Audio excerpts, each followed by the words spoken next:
many here have ever flown on a plane before? Then you're probably familiar with this little exercise.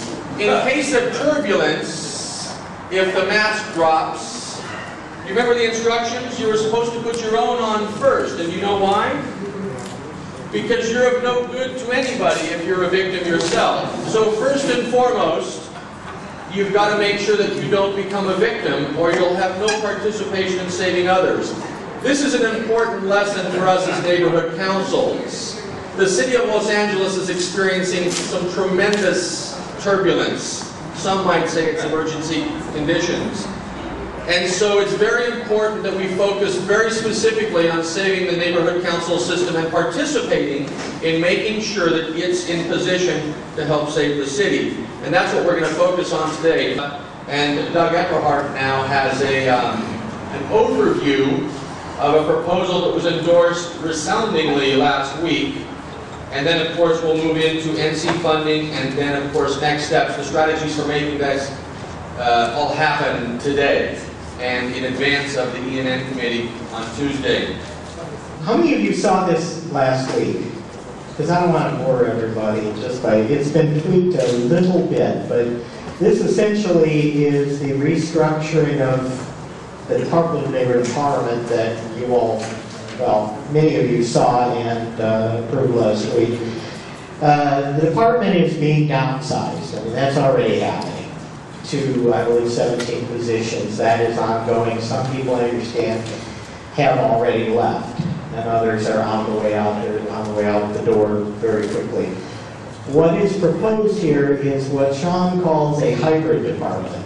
In other words, one that's really focused around volunteers, which would be us from the neighborhood councils, and the department itself becomes the facilitator of what we want to do. You know, something that perhaps should have happened a long time ago. It would remain as a separate department within the city structure. It wouldn't be transferred to somewhere else. All of the funding aspects of the department would disappear. They would go off to an outside the city structure nonprofit. And what would be left would be somewhere between 12 and 15 people. Would be broken out into 3 functional teams. One dealing with what's called public relations, outreach, media, and that is based around the idea that we have all been asking for a long time that the city work with us to create a citywide media campaign to tell people about neighborhood councils. Okay, that's the idea there.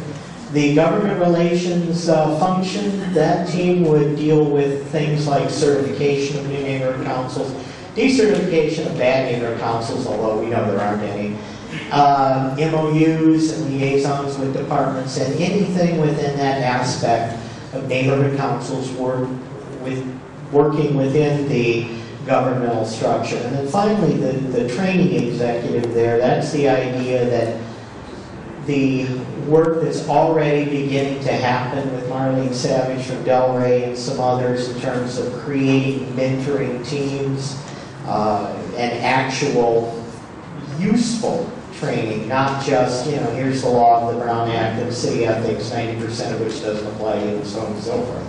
So that area would be covered with that. But the idea is that there would be at least 10 people the neighborhood councils would elect to represent them to work directly with these departmental functional teams. And you know, this is actually probably more detailed than it needs to be, but these are the big ideas about moving forward for neighborhood councils. That the paid city staff would work with us to do these things. Okay, next slide. And this is just a little bit more detail of that, the types of things that they would be doing. Advertising, for instance, under the media stuff, government relations, liaison certification, etc. And then some of the areas of training and, you know, peer mentoring that would need to be done. Okay, Dan, you can hit it. The money part. And Community Partners has someone here today whom I'm sure you'll want to ask some questions of. One of the things that's been discussed among some of us was how would this actually work between the neighborhood councils and the nonprofit entity administering things. And one of the suggestions that had come up is that each neighborhood council could sign on to the system via an MOU, basically saying, we understand this is what's required of us, this is what you will do, we're signing on the dotted line, and in essence we now have an agreement.